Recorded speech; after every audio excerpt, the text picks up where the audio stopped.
около 600.000 години до 160.000 години или со поекзактна метода околу 260.000 години. Во Казахстан е некаде со 300.000 години. Ако влезете во интернет и побарате за историјата на Казахстан, они веќе почнуваат дека најстарите луѓе во Казахстан живееле со 300.000 години.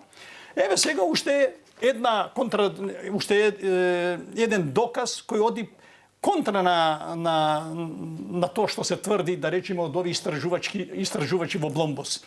Ако овој начин на пишување е стар 77.000 години и е пронајдено во Бломбос, тоа значи на најјужниот дел на Јужна Африка кон Индискиот океан, ова е пронајдено во Франција и ова е ставено од Министерството за култура на Франција во нивниот сајт кој се вика Джоконда, зашто и во ова пригода им благодарам на французите, на Министерството за култура, што најдоа храбро, што овие работи ги објавија, кај што и овдека пишува Македонија, апсолутно е ист начинот на пишување. Еве да кажеме, иако станува збор за разлика од 60.000 години, писмото е исто. Апсолутно. Значи, друга е тезата. Тој палеолитски континуитет, за кој што сега се залагаат научниците во Италија, во Франција, во Германија и на други места во Европа, апсолутно држи. Што значи, ова цивилизација била распространета на повеќе места, не се селела од еден дел на земјината топка на друг дел, затоа што ние појас околу централниот дел на земјината топка имаме повеќе жаришта кои паралелно фигурираат, нели? Овде сега се работи за најстарата писменост која е барем за сега со 77.000 години. Тоа не значи дека утре не можеме да најдеме и нешто постаро, да. Еве сега уште нешто да кажам, нели, за да може некако да финишираме. Ако овдека пишува, нели, Македонија, М, па го имаме голема буква, па две мали, па голема буква, па две мали, тоа е веќе па голема буква, па две мали, значи тоа е систем на пишување. Тоа е благодарејќи на овој начин кој, ете, и овдека го имавме тој случај со 15.000 и две сега, значи 17.000 години, таа разлика апсолутно истиот начин на пишување, истата азбука, истото име. Значи не може тука да има некое подметување, нели, подметнување во науката, се провери. Секој еден што ќе земе да дешифрира, ако кажеме на кој начин и како тоа се прави, тогаш и малите деца од прво деление ќе почнат да ги дешифрираат овие записи или надписи кои се стари, еве за сега само со 77.000 години, али тоа не значи дека не можат да бидат и постари. Така. Еве за крај, значи сосема на емисијава, нешто што треба да прозвучи како порака или како една доза македонска енергија од овој Македониум. Освен ова што ни презентираше господин Отилјов како најнови откритија во оваа област и во оваа сфера, а се однесува... Ови се ексклузивни податоци. А се однесува на нас. Да не кажам и револуционер не е заради тоа што јас ги правам, туку заради тоа што човештвото станува поумно, попаметно, пограмотно. Да, па еве после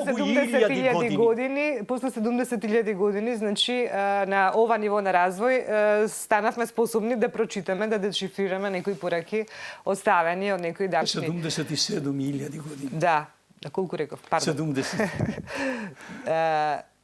На крај, една реченица. Што треба тоа да представува за нас македонците? Што треба да представува особено во вакви конотации и во вакви околности? Еве денеска слушнам. Мислам, секој ден слушаме ние по нешто. Денеска конкретно овака како шлагворд пред да излезам од дома ми беше нешто со еден австралиски сенатор или таму кој немал намера да се извинува затоа што рекол дека ние сме дека крадеме туѓата историја. Дека крадеме туѓата грчка историја и како не ни е срам. Еве за како контрапункт на сите тие такви провокации од страна, суштинските нешта и аргументите до кои што се доаѓа и до кои што доаѓа човештвото, можеби во овој 21 век, се на наша страна или аргументите се некако во нашиот рака все повеќе? Па прво и на ова Амаилија, која е стара 77.000 години, ги наоѓаме истите атрибути на таа митологија. Значи, истите божества. Тој е богот Ил и богот Ма, од божицата Ма. Таа ја наоѓаме во Африка, ја наоѓаме во Европа, ја наоѓаме во Азија.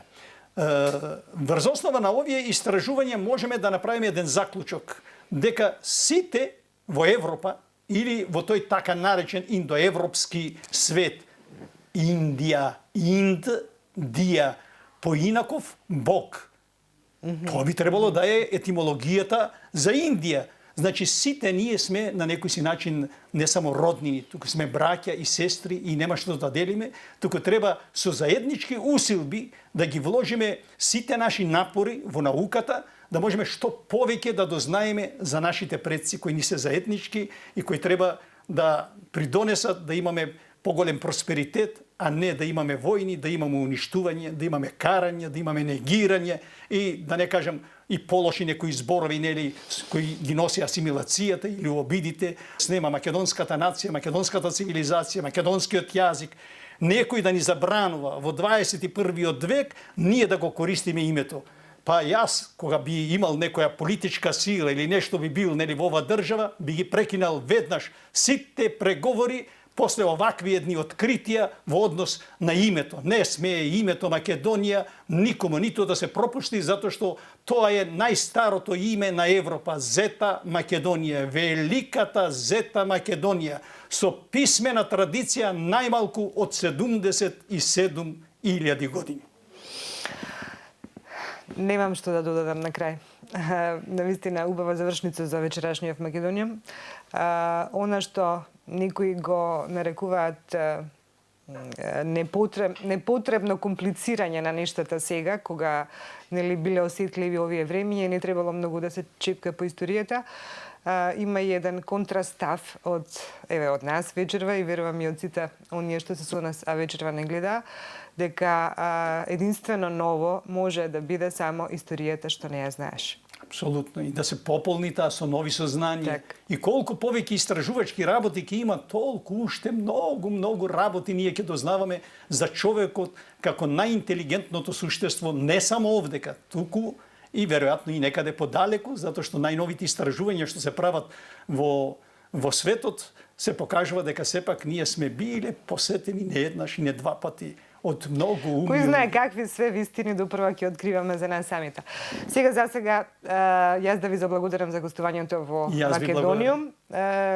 Да ви посакам уште плодна работа и како што си се гледаме вака традиционално да си продолжиме и следниот пат да не информирате исто вака за нешто Ови се универзални вредности за цело човештво, не само за Македонија. Сознанија кои што многу малку луѓе можат да ги осознаат, да ги сватат, а уште помалку да ги обнародат.